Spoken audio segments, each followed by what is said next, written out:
Boa noite. O convidado desta semana do Por Outro Lado é chileno, tem muitos livros publicados e só de um deles já vendeu 8 milhões em todo o mundo. Tenho uma curiosidade, acabo de perceber que ele faz anos no dia em que este programa vai para o ar. Portanto, parabéns. Parabéns, Luís Sepúlveda. Gracias. 54 anos fazes. Disseste que ias abandonar aos 55, ias deixar de escrever. Li-eu numa entrevista. No, fue mal interpretado. Lo que dije es que a los 50, 55 años quería por primera vez en mi vida tener un par de años sabáticos y dedicarme a lo que más me gusta, que es leer, ver películas, porque me hace falta. Estoy metido en una especie de vorágine y que siento que me faltan muchos libros por leer. Hay un idioma que quiero aprender árabe. E necessito esses 2 anos sabáticos. Sim, então vais parar dentro de um ano. 2 anos, creio que será. Mas vais parar de escrever mesmo nessa altura? Consegues parar de escrever? No puedo responderte porque generalmente el impulso de escribir es más fuerte que el hambre, que la sed, que cualquier cosa, ¿no?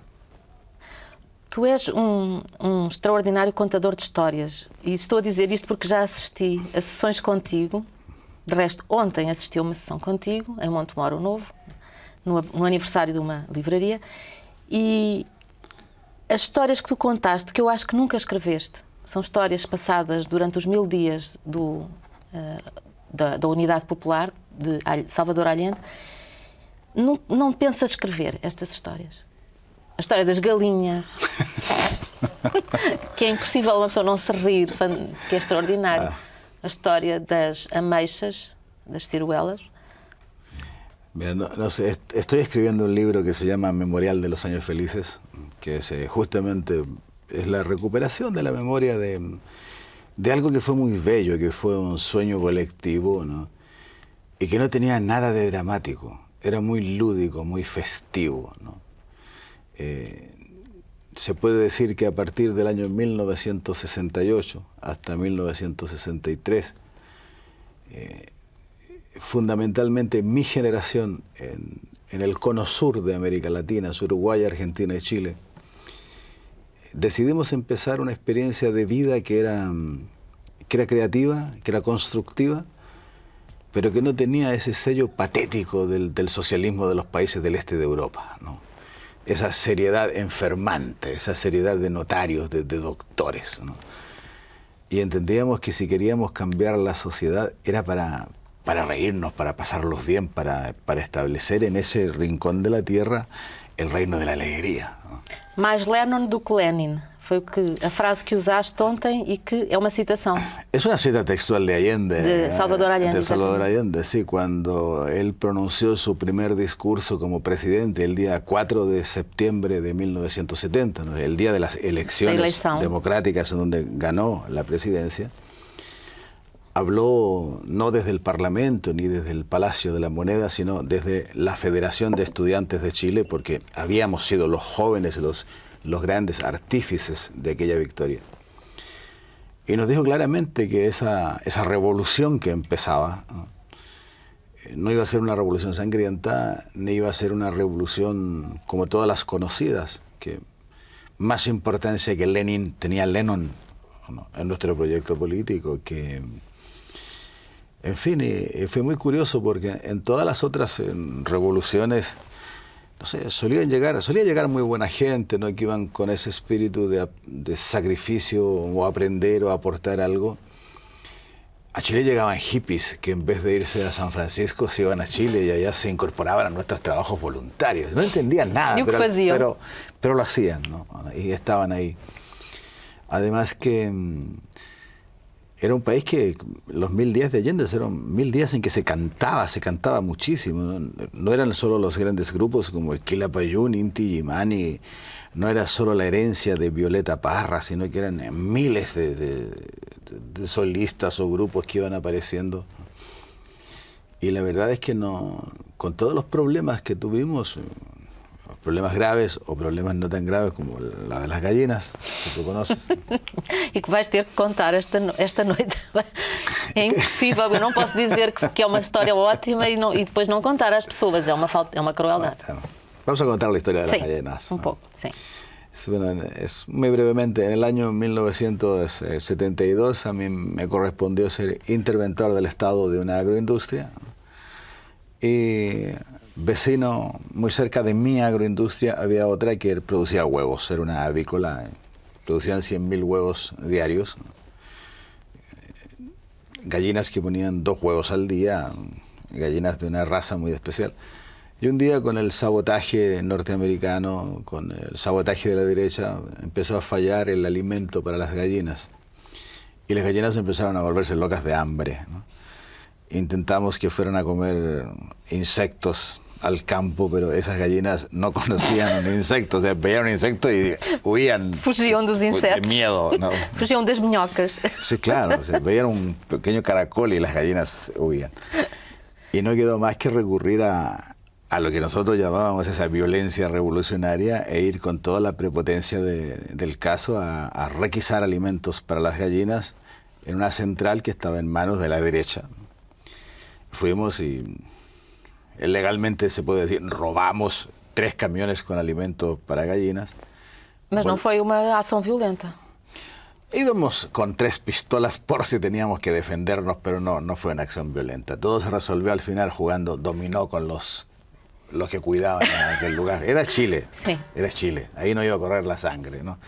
Recuerdo que uno de ellos dijo, no, nosotros sí. Y alguien dijo, juguémoslo al dominó. E vocês ganharam. Y nosotros ganamos. E, portanto, tiveram direito à comida para as galinhas. Tuvimos acceso, pero había que hacerlo muy rápido. Y cargamos los camiones, nos fuimos a la avícola, llegamos y se dio comida a las gallinas se comieron todo.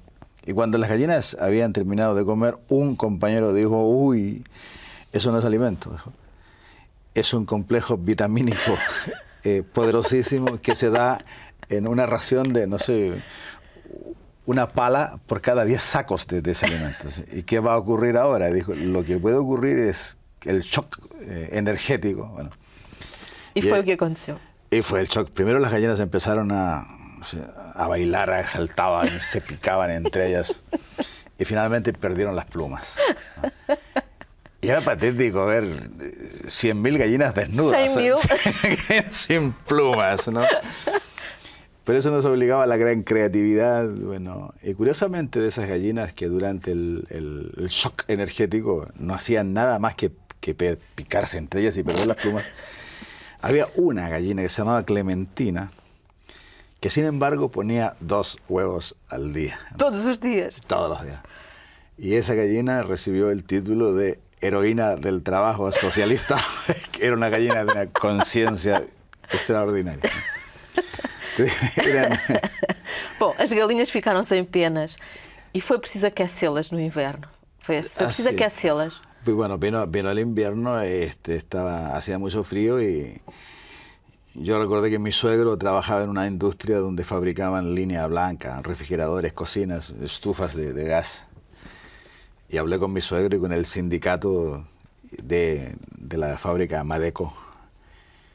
Y aunque no entendieron muy bien eso de las gallinas desnudas, me dijeron, está bien, llévate 50 estufas de gas para calentar a tus gallinas desnudas. As galinhas estavam como se estivessem... as galinhas estavam sem penas. Sí, 100.000 galinhas sem 100.000, penas. sí. Era como en el supermercado, pero vivas. Con cabeza. Vivas, con cabeza. Bueno, es parte de la... Era parte del esfuerzo creativo, ¿no? Y evidentemente, eso fue una dificultad, evidentemente, y hubo dificultades que fueron mayores, pero curiosamente las dificultades siempre se solucionaron con una gran dosis de humor. Yo creo que la razón era que era una revolución protagonizada esencialmente por gente muy joven y porque Salvador Allende tenía un sentido del humor extraordinario. Tinha. Salvador Allende tenía un sentido del humor. A mí me tocó acompañarlo en una ocasión a la Patagonia. Él era senador por la Patagonia, por Chiloé, Aysén, Magallanes, las 3 provincias de la Patagonia.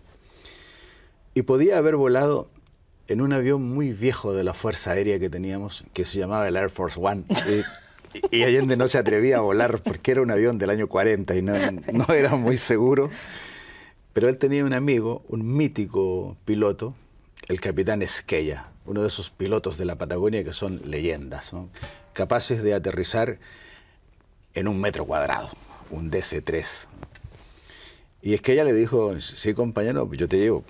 Y Allende le dijo, pero voy con 6 de mi grupo de amigos personales, la escolta, ningún problema.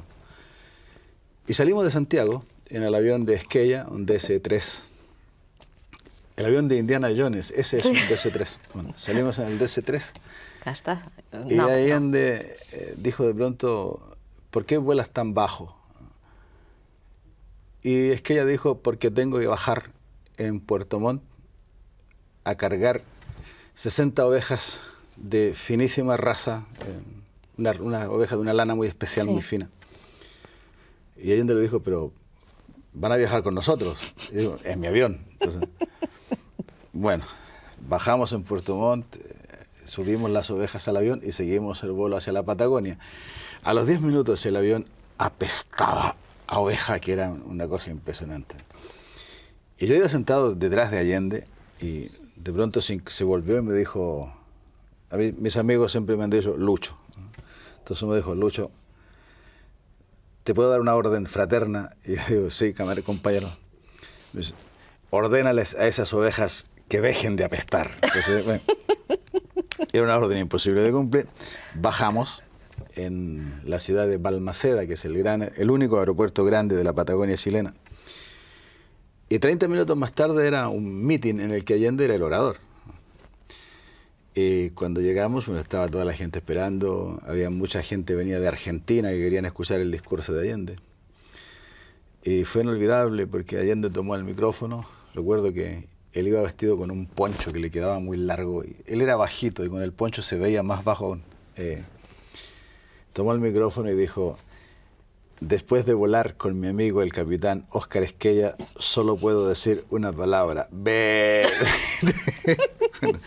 Ese hombre es nuestro presidente, tiene un sentido del humor extraordinario. Isso é curioso porque eu ontem reparei nisso. Tu disseste, este livro, o livro que agora publicaste, chama-se em Portugal O General e o Juiz, é sobre o Pinochet. O general, obviamente, é o Pinochet, o juiz é o Baltasar Garzón. Mas tu, no fundo, disseste, não gosto de comemorar, digamos, o 11 de setembro. O que eu quero comemorar são os 1000 dias da Unidade Popular. Os 1000 dias e, portanto, o 4 de setembro de 1970, quando começou a Revolução. E isso faz toda a diferença. Não é o Chile da violência, do regime fascista, não. É o Chile da festa, da alegría. Ese Chile democrático, de la alegría, es el Chile que había aceptado el gran desafío de transformar la sociedad, ¿no? De transformar su propia realidad, pero sin recurrir a medidas extremas, ¿no? Sin un quiebre traumático de la sociedad. Siempre intentamos por todos los medios no romper traumáticamente con el pasado, no romper traumáticamente con lo que era la experiencia de explotación capitalista que Chile vivía. Y eso también tenía relación con la forma de pensar de Allende, que era un intelectual muy exhaustivo, muy minucioso de la realidad. Y Allende sabía que a partir de la década de los 60, el mundo se había radicalizado demasiado. La Guerra Fría había radicalizado al mundo demasiado. Y ese radicalismo también se había notado en Chile, pero de parte de la derecha. ¿No? La derecha había reaccionado con represión, con crímenes, con muertes de cientos de trabajadores, a algunas demandas que eran demandas por mejores salarios, ¿no? Demandas sindicales, ¿no? Y claro, un líder como Allende entendía que su misión era evitar que la izquierda también se radicalizara, ¿no? A la izquierda le correspondía conservar el equilibrio de la sociedad sin llegar al extremo radical. Y ese fue nuestro gran esfuerzo, ¿no? Sí, los que rompen con eso es la derecha, los militares y la intromisión de los Estados Unidos, ¿no? Pero nosotros no rompimos con la legalidad. Nosotros hicimos esos 1000 días con los que empezaba un proyecto revolucionario muy nuevo, que no se inspiraba ni en la Revolución Rusa, ni en los países socialistas del este de Europa, ni en la Revolución Cubana. Nuestro modelo, porque la realidad chilena lo permitía, era el socialismo sueco. Ese socialismo democrático es el que nosotros queríamos construir en Chile. Com as devidas diferenças, com um pouco mais de festa. Sí, no tan serios como los suecos, Sí. no tan serios, no tan serios, ¿no? Isso seria mais assustador, digamos, não? Aunque tenemos muchas cosas que nos parecen. Tenemos un clima muy parecido con los suecos, ¿no? Todo Sí, el sur el de sur, Chile es sí. como Escandinavia. Teníamos industria propia y muy buena. No éramos un país exportador solamente de materias primas, no éramos una república bananera, ¿no? Éramos un país con una enorme tradición y una enorme cultura. Entonces, teníamos mucho a nuestro favor para hacer una revolución democrática sin tener que pasar por el trauma de la insurrección, la toma del poder, ¿entiendes? La represión, ¿no?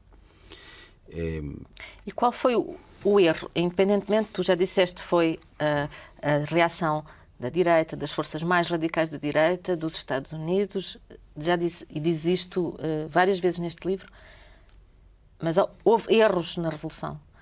Eu li uma entrevista com a viúva do Salvador Allende, que saiu no El País na semana passada, e ela dizia que um erro fundamental tinha sido não conhecer suficientemente economia, não saber o suficiente de economia, não ter preparado as coisas de maneira a evitar que os problemas económicos aparecessem como apareceram. Yo no estoy de acuerdo con lo ¿No? que dice Hortensia, porque nosotros teníamos un cuerpo de economistas, ¿no? Lo que sucede es que habíamos diseñado una economía que funcionaba en la normalidad y nosotros intentábamos mantener esa normalidad.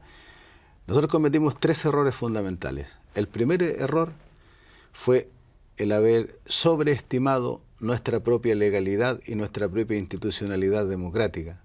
El segundo error fue haber subestimado la capacidad conspiradora que había en las Fuerzas Armadas.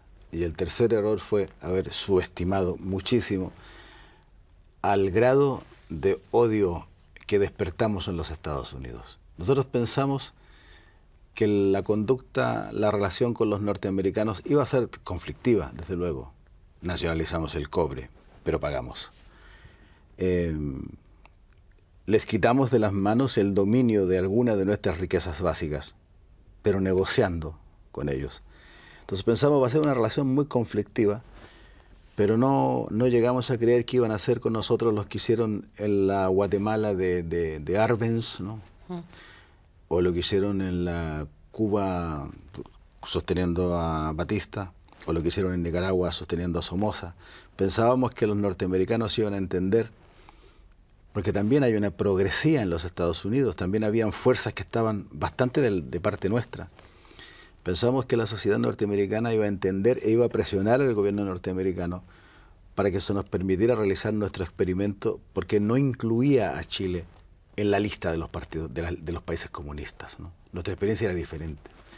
Esos fueron los 3 grandes errores que cometimos. Pero en la economía actuamos con una rigurosidad enorme, ¿no? Cosa que muy pocos gobiernos han podido decir. Incluso ni los militares chilenos, después que dieron el golpe militar, se atrevieron siquiera a insinuar que alguno de nuestros dirigentes, que algún cargo público, hubiese usado dineros estatales en su beneficio. Sim, mas ela não dizia isso, ela dizia que tinha havido que a análise da situação não tinha sido realista e que as medidas que tinham sido tomadas não tinham sido suficientes. É possível que sim, é possível que não. Não, eu não estou de acordo com ela. Hoje mudou tudo. Já passaram muitos anos, passaram 30 anos sobre o golpe do Pinochet e o país é um país compridíssimo, é um país de uma extensão extraordinária, são 5.000 quilómetros. Nós nem imaginamos o que são 5.000 quilómetros. É o continente praticamente todo. É. Sí. Tu não vives lá, vives em Gijón, em Espanha, no norte de Espanha, nas Astúrias. Quando vais ao Chile, sentes-te chileno? Sí, me siento muy chileno cuando voy a ese Chile que todavía existe, ¿no? Porque hay un Chile que solamente existe en mi memoria y que se relaciona con la ciudad de Santiago, ¿no? El Chile real no es mío, no me siento interpretado. Pero hay otro Chile, que es el Chile de las provincias del sur, que se ha mantenido inalterable, ¿no? Y que donde está la gente más solidaria, más libre. La gente que no ha sido tocada por el individualismo que generó la dictadura, ¿no? Sino que siguen manteniendo sus viejas estructuras sociales de ayuda mutua, ¿no?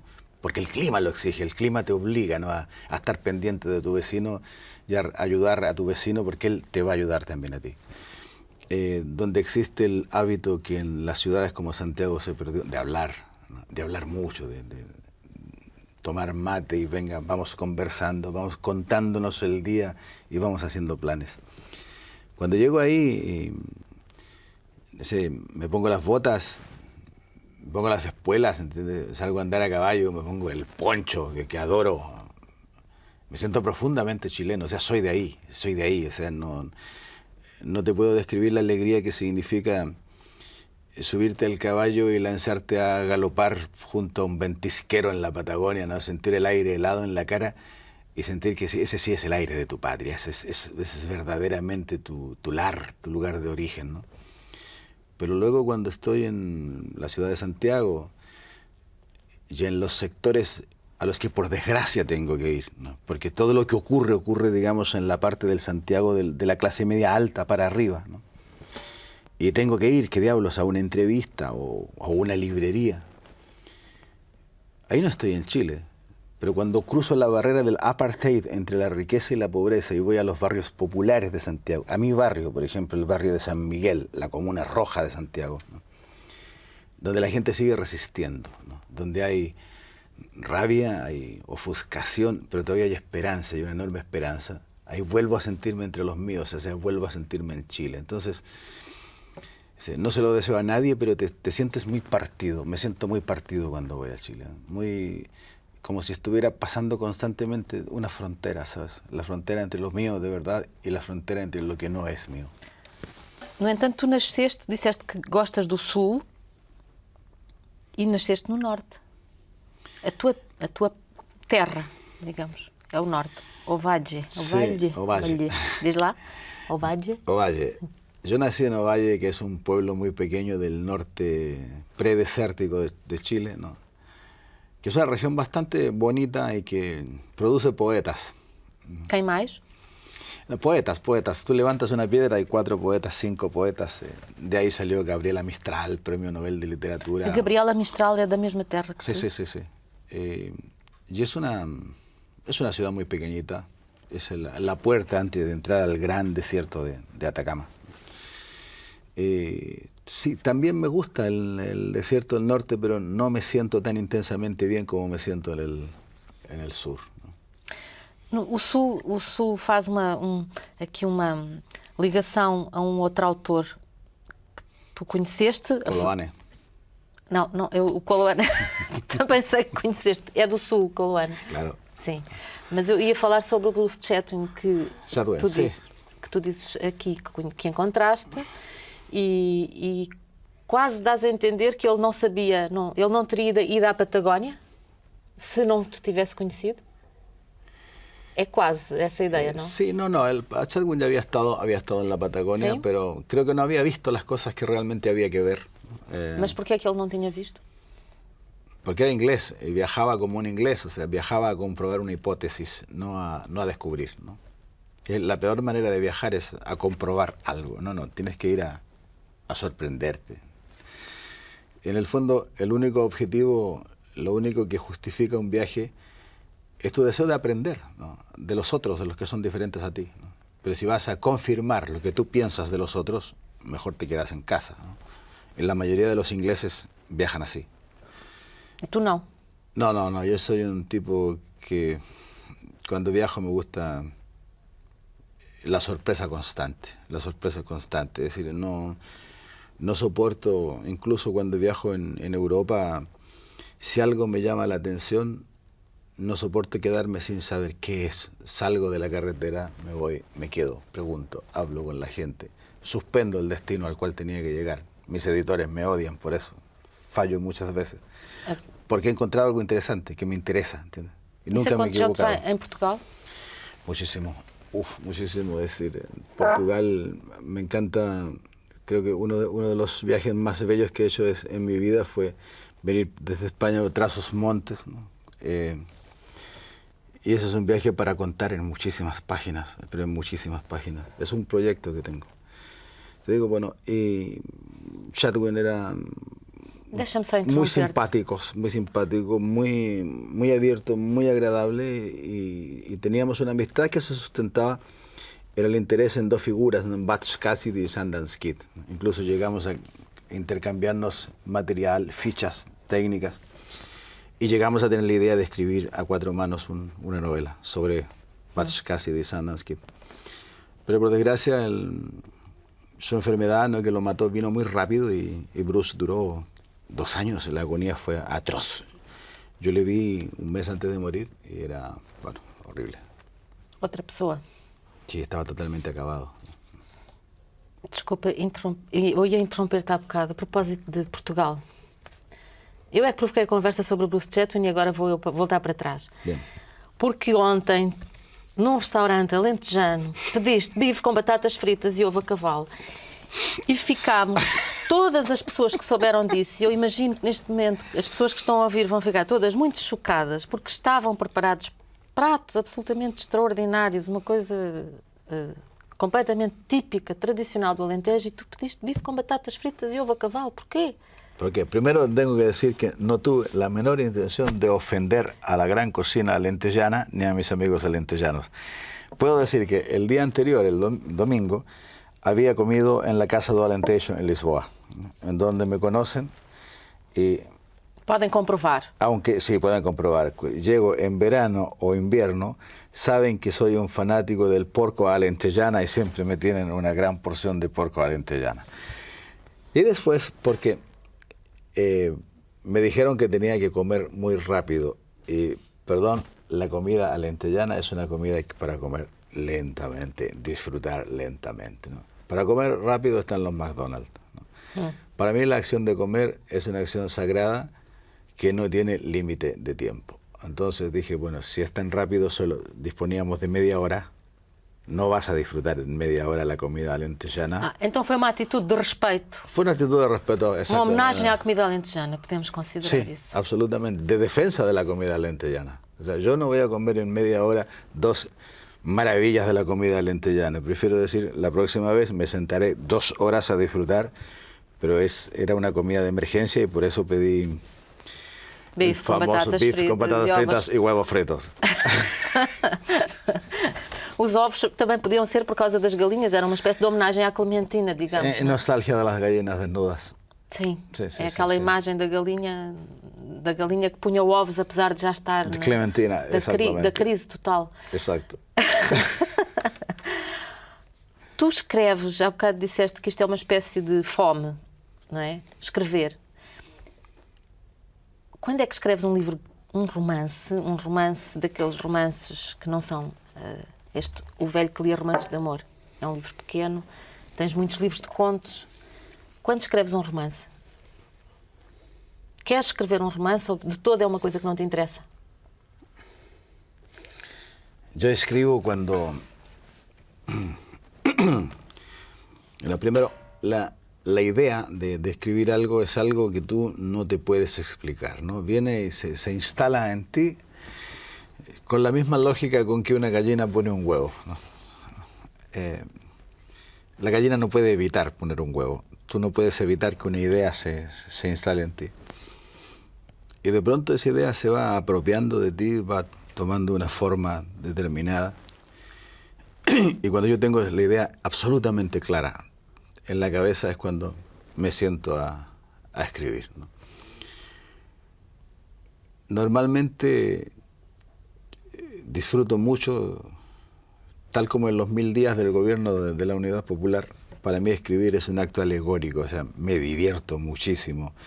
Es una acción de una profunda alegría estar inmerso en el proceso creativo. Por eso, por ejemplo, mis manuscritos son muy largos, son muy grandes, pero luego llega el momento de no parar la alegría, porque la alegría del trabajo continúa, pero de parar la euforia, ¿no? Y decir, bueno, ahora corresponde darle forma literaria, o sea, hacer de este manuscrito un romance, una novela. Y ahí viene mi otra gran obsesión, que es cortar, pulir, eliminarme a mí mismo, o sea, no figurar yo como narrador. Detesto la literatura en donde el escritor está en primera persona mostrando qué inteligente es, qué culto es, qué erudito es, ¿no? Yo siempre pienso que toda la cultura que uno tenga, todo lo sabio que uno pueda hacer, toda la erudición que uno posea, todos los trucos de estilo, ¿no?, que uno maneja, que son miles, ¿no?, todo eso está al servicio de la historia que quieres contar. Tem que estar invisível. Tiene que ser absolutamente invisible, ¿no? Y como escribo los libros que a mí me gusta leer, es decir, libros que empiecen a contar de la primera palabra hasta la última, ¿no?, que no haya un solo espacio del libro en que no se esté contando la historia intensamente, llego a... Cada vez más pequeño, cada vez más pequeño, cada vez más breve. Sí. Pero tal vez... Sí, estoy trabajando también desde hace años en una novela de piratas, ¿no? Un personaje es un alentejano. Pirata? Un pirata alentejano que existió de verdad. Un hombre de Alentejo. Nadie sabe cómo se llamaba de verdad, pero se hacía llamar Sebastião do Alentejo. Y es uno de los pocos piratas que existieron en la historia de la humanidad. La gente suele confundir corsarios con piratas, o bucaneros, o filibusteros. No, eran otra cosa. Los corsarios eran unos canallas que tenían licencia de los reyes de Inglaterra para asaltar naves, ¿no? Los piratas eran hombres libres del mar. Y existieron solamente en 2 lugares del mundo. En el Mediterráneo eran piratas bereber y en el estrecho de Magallanes. Ahí hubo una gran cofradía de piratas que se llamaba la Cofradía del León Herido, que tenían un código de conducta rigurosísimo que siglos después reaparece reproducido en el Manifiesto Comunista, a cada uno según su necesidad, etc. Y estos piratas eran liderados por 3 almirantes piratas, 2 hermanos holandeses, los hermanos Hans y Jacob van der Meer, y este pirata portugués del Alentejo, que nadie sabe cómo se llamaba, pero se hacía llamar Sebastião do Alentejo, que entró a la historia como un pirata digno de hacer una película. El pirata noble, bueno, aventurero.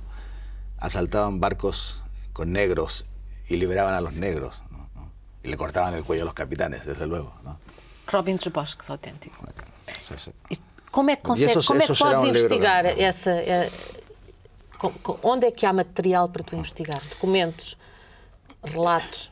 Empecé a investigar primero porque un amigo francés, que es un historiador que se llama Gilles Lapouche, un día me mandó un libro de regalo que acababa de publicar que se llamaba Los Piratas, verdadera historia de los piratas que existen. Y ahí los mencionaba. Me gustó mucho una idea de este historiador, Gilles Lapouche, que dice que la verdadera bandera que tenían esos piratas del estrecho de Magallanes no era la bandera negra con el cráneo y los 2 huesos, no. Era simple una bandera roja y negra, ¿no? Y Gilles Lapouche sostiene que la bandera roja y negra de la anarquía, de los anarquistas, viene del tiempo de la piratería, porque viejos conceptos de igualdad, ¿no?, de justicia social que ya manejaban esos piratas, luego son reproducidos, pero exactamente iguales por los primeros pensadores anarquistas. Entonces, me gustó la idea de esa traslación. Y empecé a documentarme visitando mucho el Museo de las Indias Occidentales en Ámsterdam. Me encontré ahí la nómina de barcos holandeses que habían sido asaltados. Llegué a encontrar una biografía de los hermanos van der Meer, ¿no?, que cuenta cómo se amotinaron de la Marina de Guerra holandesa y se hicieron piratas, hombres libres del mar, ¿no? Luego de las distintas narraciones donde se habla de Sebastião do Alentejo, que era uno de los 3 almirantes piratas. Mas há algumas informações sobre esse Sebastião do Alentejo? Las encontré solamente, lo mejor de Sebastião do Alentejo lo encontré en el gran museo del mar que tiene en Hamburgo. O sea que Hamburgo era una ciudad hanseática, ¿no? Estaba la Liga Hanseática, que eran grandes navegantes, grandes comerciantes, ¿no? Y ellos tenían un fondo especial para negociar con los piratas en caso de encontrarse con los piratas, ¿no? E incluso traían muchísima madera de lo que hoy son las Islas Malvinas, ¿no? Y de la parte norte de la Tierra del Fuego llevaban mucha madera hacia Europa. Hay muchas catedrales centroeuropeas que están construidas con madera que viene de esa parte del mundo. Y los hanseáticos tuvieron algunos encuentros con Sebastião do Alentejo y acordaron entonces el precio por cruzar el estrecho con él. Esta questão daquilo que é realidade e daquilo que é ficção aparece muito nos teus livros. Há coisas que são perfeitamente verdade, realidade, comprováveis, e depois há o lado da imaginação, da criação. É complicado de gerir ou é como a galinha que põe o ovo? No, es un poco más complicado. Es un poco más complicado porque tú tienes que tener el mismo respeto por la ficción que el respeto que tienes por la realidad, ¿no? Y cuando tú sabes que en una narración, en un cuento o un romance, ¿no? Necesitas fortalecer la realidad con la ficción o hacer más creíble la ficción con la realidad, tienes que ser muy responsable en las dosis que empleas, ¿no? Y tienes que ser muy responsable, sobre todo, no para no falsear la realidad, para no falsear la ficción, ¿no? Que lo más difícil es mantener la credibilidad de la ficción, ¿no? La realidad siempre es creíble. Por muy extraña que aparezca, siempre será creíble. En cambio, la ficción, ¿no? Necesita siempre atestiguar una credibilidad, ¿no? Y ese ya lo señaló un gran maestro de la ficción, ¿no? Julio Cortázar. Decía que ese era el gran desafío de los escritores de ficción. ¿Tú conociste a Julio Cortázar? Lo conocí mucho, estuve muy cerca de él los 4 últimos años de su vida, ¿no? Hasta el día 12 de febrero de 1984, que es cuando Julio nos dejó para siempre. ¿Tú vivías en París en esa altura? No, vivía en Hamburgo, pero iba muy a menudo a París y además cada vez que Julio me llamaba para algo, tomaba el tren y estaba en París en 8 horas. Y compartimos muchas cosas. ¿Cómo es que él era? Enorme. Tenía grandes dificultades para sentarse porque no sabía cómo poner las piernas. Dotado de un sentido del humor extraordinario, a veces un hombre maduro, a veces un hombre muy infantil, ¿no? Muy ingenuo, ¿no? O sea, recuerdo un día que me llamó urgentemente que fuera a París. Recuerdo que yo estaba muy feliz porque me había incorporado a la modernidad, que era tener un fax en mi casa, ¿no? Y recibí el fax. ¿Fue el primer fax? No, ya había recibido unos 2, pero fue simplemente un fax de Julio que me decía: te necesito de urgencia, ven, un abrazo, Julio. Bueno, hablé con mi mujer, le dije que tengo que ir a París, Julio me necesita, y mi mujer me ayudó a hacer la maleta y partí a la estación, tomé el tren. Afortunadamente en 30 minutos salía un tren, partí a París. Y cuando llegué a París, me estaba esperando Julio en la Gare du Nord, y me dice: no tenemos ni siquiera tiempo para para darnos una ducha. Y le digo: ¿qué pasa? Y me dice: pasa que en Marsella pelea un boxeador paraguayo con un francés y no hay nadie que vaya a apoyar al paraguayo. Nosotros vamos a apoyar. Y fuimos. Fueron los dos. ¿Quién Los ganó? dos. El paraguayo, naturalmente, ¿no? Sí, con una placa así. Éramos dos que compramos ringside y estábamos ahí, ¿no? Y el paraguayo no podía creer cuando escuchó hablar en español, ¿no? Y todos los otros le hacían barra al francés. Y Julio que le decía: muchacho, dale, mátalo. Entonces, bueno, y el paraguayo no podía creer. Bueno, y ganó, y tuvo un combate maravilloso. Y luego nos fuimos con él a cenar. Bueno, es la forma de ser de Julio. Y en Julio se combinaba ese pasar de la realidad a la ficción de una manera muy bella, muy... ¿Sabes? Mira, un día estábamos en su casa en París. Estábamos escuchando unos viejos discos que él había comprado en el mercado de las pulgas, ¿no? jazz. Y de pronto habíamos pasado toda la noche escuchando música. Estábamos Julio Cortázar, Julio Ramón Ribeiro y yo, un gran escritor peruano, Julio Ramón Ribeiro. Y de pronto nos jugamos así, sacando el palito más corto, quién iba a comprar croissant para desayunar, y perdió Julio Ramón, que tuvo que bajar él.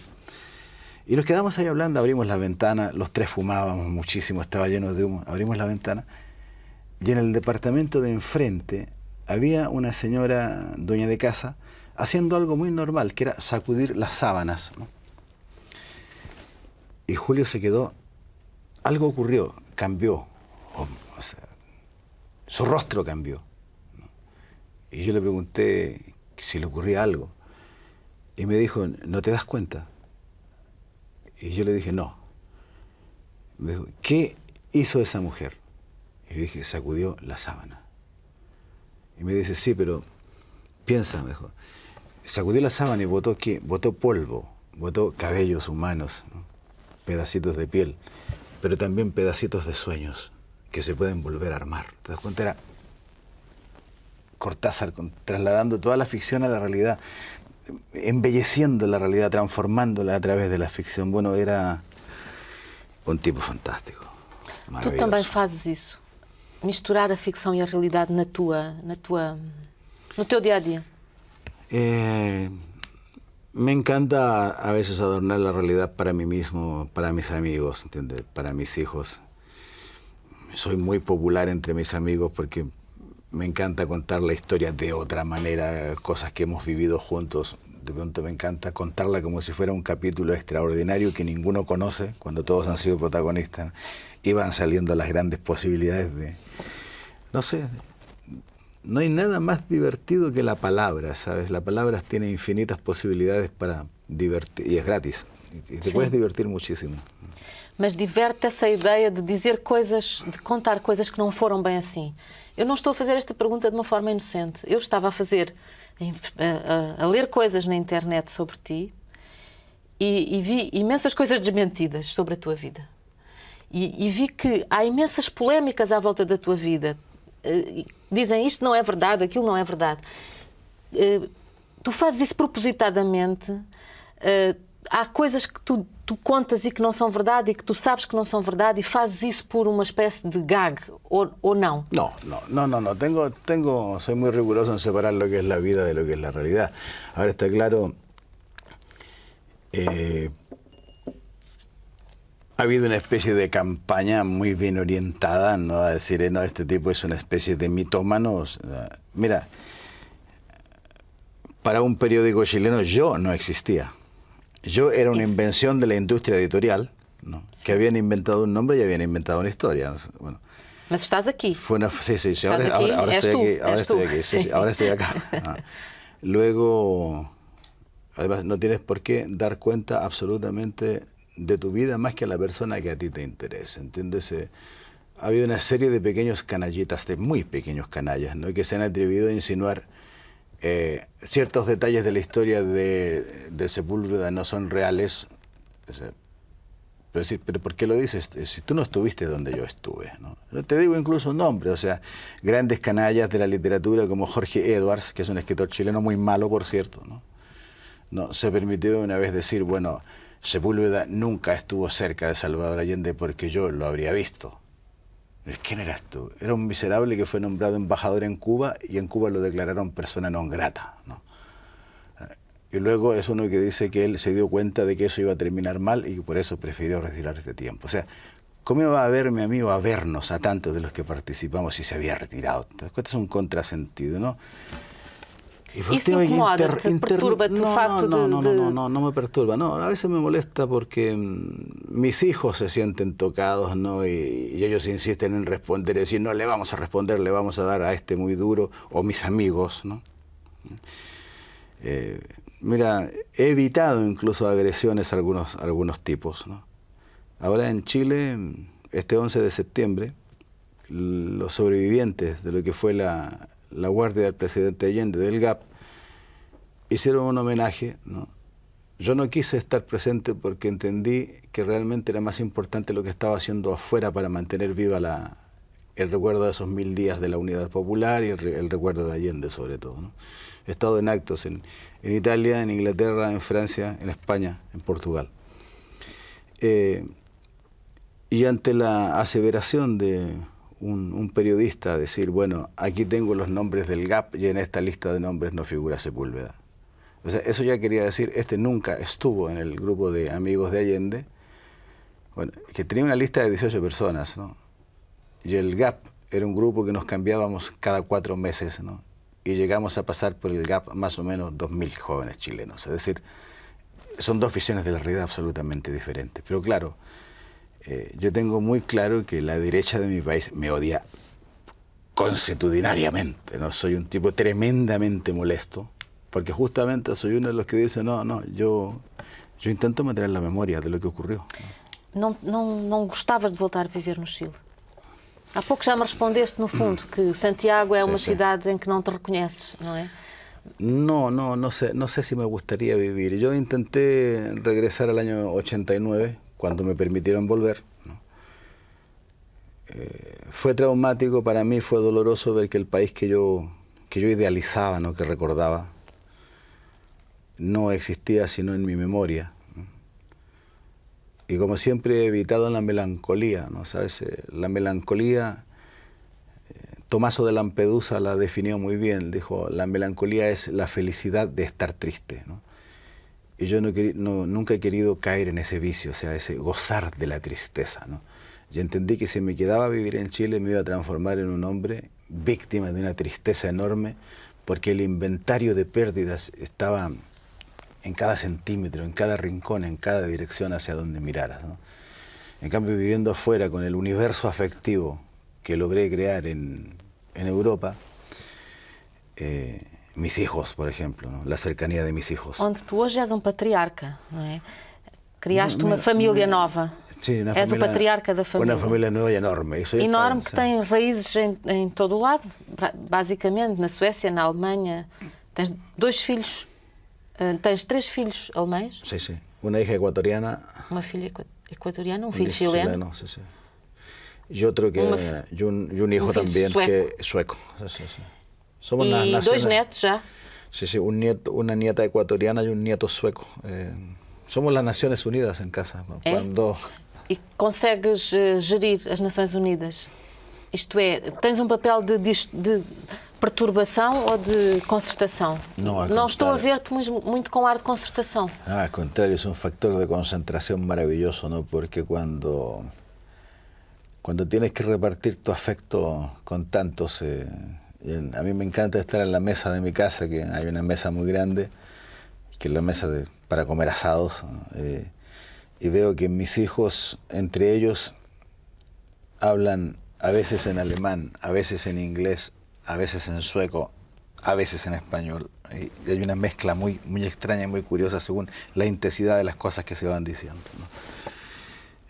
Me siento bien, porque me siento que estoy ocupando un lugar bastante más amplio y generoso en el mundo de que el lugar que hubiera ocupado si me hubiese quedado a vivir en Chile cuando intenté hacerlo, ¿no? Me siento profundamente realizado, ¿no? Porque cuando veo que no mi ejemplo, ¿no? Pero sí mi actitud ética frente a la vida se traslada a mis hijos, ¿no? Mis hijos son rigurosamente responsables, todos, ¿no? Y sin querer ser así el padre ejemplar, porque no lo soy ni nunca lo seré, pero sin embargo veo que tienen una gran confianza en mí, el cariño existe, una gran confianza, es una confianza que les permite ser incluso hasta irrespetuosos en el trato conmigo. Ninguno de mis hijos me dice papá, todos me dicen viejo, ¿no? Pero sin embargo, a la hora de la admiración por el viejo, ¿no? Eso lo noto, ¿no? De pronto recibir un abrazo emocionado de un hijo mío cuando algo ha ocurrido, cuando he ganado un premio, en fin. Y siento el orgullo que sienten por mí, y que es el mismo orgullo que yo siento por ellos. Continuas a escrever na tábua de madeira da padaria de Hamburgo? Hamburgo, não é? Sí, sí, sí. Continúo escribiendo en esa tabla. ¿Cómo arranjaste esa tabla? En el barrio donde yo vivía en Hamburgo, que era San Pauli, ¿no? Que es el barrio chino el barrio de la prostitución, pero también de la gente del puerto. Yo me reunía todos los días viernes a jugar un juego de naipes que se llama Skat, que es muy del norte de Alemania, con un grupo de vecinos viejos. Me encantaba jugar con ellos, ¿no? Beber cerveza y jugar Skat. Porque es un juego donde se hacen muchas trampas, ¿no? Se juegan en parejas, guiños, mover las orejas, en fin. Y uno de los camaradas ahí de juegos era un viejo panadero que tenía la pequeña panadería del barrio. Y tenía ya 60 años haciendo pan todos los días. Se levantaba a las 4 de la mañana, preparar la masa, hacer el pan y abrir a las 6 de la mañana la panadería. Ese maravilloso pan caliente, ¿no? Que es lo más hermoso que ocurre cuando empieza el día, es cuando tomas un pan caliente recién hecho, ¿no? Es el milagro de vivir. No hay nada más hermoso que eso. Pero un día le dio artritis, ¿no? Y no podía seguir trabajando. Tenía 2 hijos. Y ninguno de sus hijos quiso seguir con la panadería, con razón, porque es un oficio muy duro. Y hablando ahí con los amigos del bar, dijo que tenía artritis y que se terminaba la panadería. Y alguien le preguntó, ¿y qué vas a hacer con lo que tienes ahí? Y dijo, bueno, si alguien quiere algo, que se lo lleve. Y de pronto otro viejo dijo, ¿por qué no hacemos una fiesta en la panadería y cierras y ahí cada uno se lleva un recuerdo? Perfecto. Y hicimos la fiesta al viernes siguiente. Y la verdad es que yo miraba a los otros camaradas del juego de naipes, ¿no? Que uno se llevó una vieja balanza que era muy bonita, donde él pesaba la levadura, ¿sabes? Los diferentes granos que llevan, que le ponía el pan. Y yo siempre admiré su tabla, porque muchas veces lo acompañé. Era a tabla donde él amasaba el pan. Donde él amasaba el pan. Y le dije, dame la tabla a mí. Y me dijo, sí, te la limpio y ven a buscarla. Y dije, no, dámela así, la quiero así. Y ahí escribo, aún la tengo, y sabes que aún huele a harina, huele a sésamo, tiene todavía pegada harina por los bordes, ¿no? Y claro, y cuando pienso, qué maravilla, ¿no? Estoy escribiendo una novela sobre la tabla donde un hombre hizo pan durante 60 años. Evidentemente la novela va a ser buena. Obrigada, Luís Sepúlveda, por teres vindo aqui. Gracias. Obrigada.